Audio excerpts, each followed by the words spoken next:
Salut à tous. Pour ne pas changer, encore de la haine anti-québécoise. Encore du mépris de classe, typique des élites médiatisées. Encore du racisme mou. Et oui, encore et toujours. Mais que voulez-vous, je n'y peux rien. Bocoté, c'est un ambassadeur de l'extrême droite. Et puis quoi encore? Un ambassadeur, soit ça signifie le représentant à l'international de quelle entité ou organisation, en l'occurrence MBC représenterait l'extrême droite québécoise à l'étranger, auprès des autres extrêmes droites. Ok, c'est complètement con, mais sur une défaite, pourquoi pas? Je veux dire, je comprends la logique. La logique? C'est logique. Qu'il y a derrière. Je comprends la rhétorique. Ou soit ça représente quelqu'un qui se trouve investi d'une mission. Une mission? Le con, il est à deux doigts de nous sortir qu'MBC travaille secrètement pour Israël. Au Québec, on est trop sans dessin, là. Elle est belle, cette pédagogie de gauche, quand même. Et ne vous faites pas avoir. Rappelez-vous cette élémentaire règle de français. Employer le pronom « on » exclut la personne qui parle. Il ne se trouve pas sans dessin, même s'il l'est. Mais il vous déclare sans dessin, même s'il vous connaît pas. Les Québécois sont trop niaiseux pour remarquer, comprendre et constater votre épouvantail de l'extrême droite. Hey, le cave, si le peuple québécois le remarque pas, c'est peut-être parce que l'extrême droite québécoise ne représente strictement rien, ou qu'elle n'existe pas. Mais bon, tu seras jamais prêt pour cette discussion. Le peuple serait trop con, trop abruti, trop imbécile pour identifier les conservateurs radicaux. Par contre, nous les saints de gauche, nous les voyons, nous les remarquons, nous les dénonçons, tout en nous associant aux plus perfides radicaux islamistes, à leur conservatisme religieux le plus misogyne de l'histoire humaine, et à leur porte-étendard parce que vive la diversité. Mais retenez-le, c'est le peuple qui est trop imbécile, trop niaiseux, trop sans dessin pour cerner les conservateurs extrémistes. Continuez les gauchos. Votre suicide politique sera le plus beau des spectacles. Au Québec, on est trop sans dessin, là. Vous ne savez pas c'est quoi l'extrême droite. Tapez Bocoté, extrême droite, il va vous sortir 874 articles en France, le dénonçant avec des faits. On n'a pas le temps de faire ça là, mais vous allez voir, là, c'est étayé, là, ça déborde. Ouais, les 874 articles dénonçants qui n'ont pas du tout été écrits par les pédophiles de Libération ou les communistes subventionnés de Mediapart, dont le gourou, le grand-pape, le Moïse Thériault à la gueule de Chihuahua croisé bulldog qui a mangé un mur, je veux dire merde, Mélenchon, Jean-Luc Mélenchon, le sacro-saint Mélenchon, qui appelle au meurtre de ses opposants idéologiques. La Jeune Garde, qui est une organisation liée au mouvement insoumis. Ce sont des jeunes antifascistes. Eh bien, monsieur Retailleau, profitez-en pour nous dire qu'ont fait ces jeunes gens. À quel moment vous avez des actes à leur reprocher qui justifient qu'on les interdise? Et qui sont ces jeunes gens? Des jeunes gens qui détestent le fascisme. Eh bien, je leur donne raison. Bravo, jeunes gens! Continuez, jeunes gens! Et par-dessus le marché, qui appelle à s'occuper des femmes qui ne pensent pas comme lui. Ce grand féministe. Nous ne voulons pas de némésis. Et ou bien la police leur interdit, ou on va s'en occuper.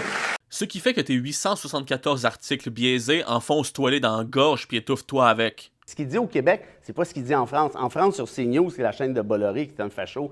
Il est complètement disjoncté. Là, il fait connaître son vrai jour. Fils de pute, j'ai démonté votre stratégie vicieuse de l'étiquetage compulsif, espèce de wannabe commis d'épicerie avec ton pistolet à prix. Alors arrête. Arrête de t'humilier. T'as le droit de considérer Bolloré comme un facho. Perso, j'ai pas d'avis sur la question, je m'en fiche complètement. Mais tu dois pouvoir l'expliquer. Pas juste cribler ceux qui te déplaisent de termes infamants, comme ça, pour ensuite passer à autre chose. Cette escroquerie idéologique ne fonctionne plus.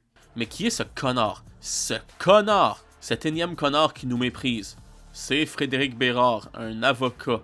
Ouais, un avocat. Dans le temps, les avocats faisaient condamner cette merde de Tuxedo Kid. Aujourd'hui, ils sucent le gauchisme étatique sur l'émission web d'une égérie déchue du système médiatique.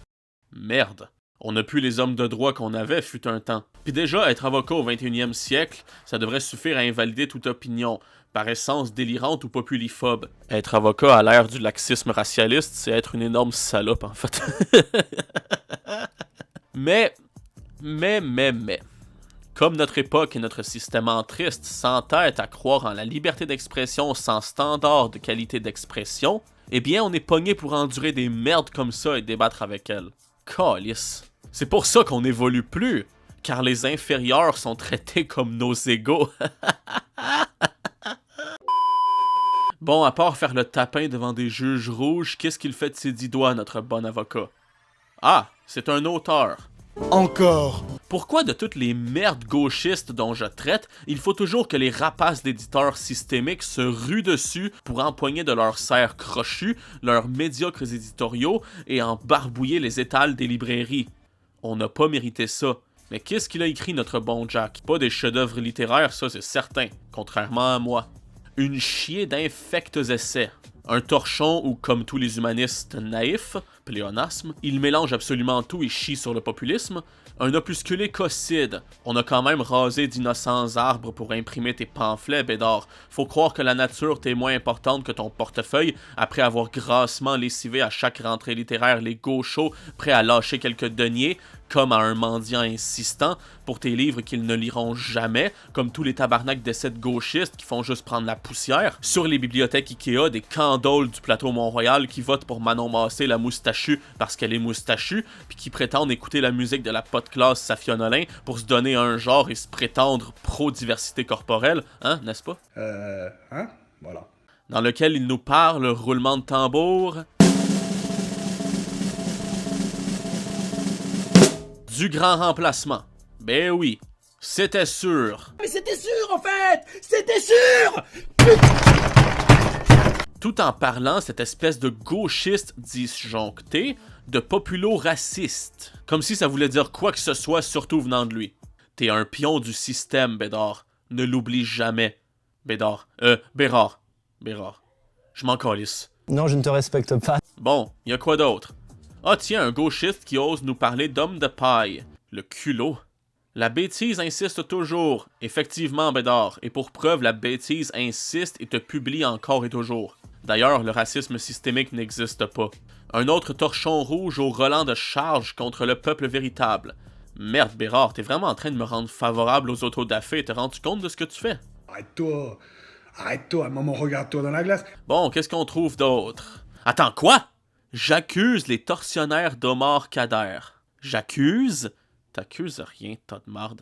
J'accuse les tortionnaires d'Omar Christ d'islamiste Kader. Bédard, tu mérites juste de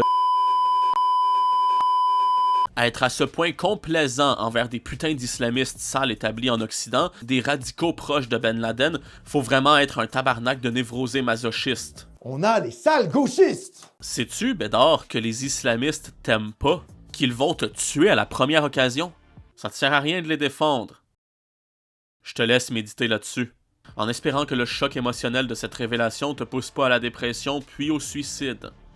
Et la crise de cerise sur le gâteau, notre bon essayiste, disons-le cet astronomique déchet, n'a pas pu s'empêcher de décocher une petite fléchette en caoutchouc sur Nayib Bukele, le libérateur du Salvador. Vous savez, celui qui a accompli ce que le système judiciaire au crochet duquel s'engraisse Bérard n'est pas foutu d'essayer de faire, c'est-à-dire éradiquer la criminalité.